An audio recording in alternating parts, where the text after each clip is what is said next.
Ito, ang latest weather update.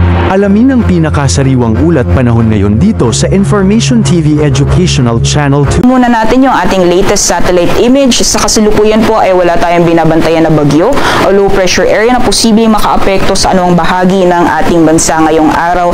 At patuloy pa rin po yung pag-iral ng southwest monsoon o hanging habagat, lalong-lalo na dito po sa bahagi ng Southern Luzon at Visayas. Kung makikita po natin dito sa ating latest sa satellite image, meron po tayong namamataan ng mga kapal na kaulapan sa areas po ng Southern Luzon at ilang bahagi din po ng Kabisayaan.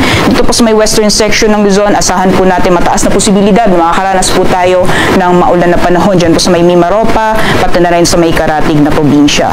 For the rest of the country naman po, nalalabing bahagi ng ating bansa, although meron po tayo namamataan ng mga kapal na kaulapan, mostly offshore po siya or nasa karagatan po yung mga pagulan na mararanasan, pero mataas po yung posibilidad na mga isolated rain showers or thunderstorms. Ito po yung mga panandalian o mga biglaang buhos ng ulan.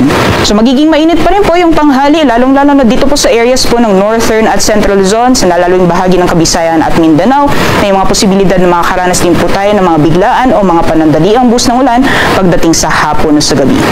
Sa mga susunod na araw, ay inaasahan po natin na magpapatuloy yung epekto ng southwest monsoon. Mataas po yung posibilidad na magiging maulan o magpapatuloy pa rin yung maulan na panahon sa may kanlurang bahagi ng ating bansa. Possible po hanggang sa darating na weekend or bago po matapos ang linggo.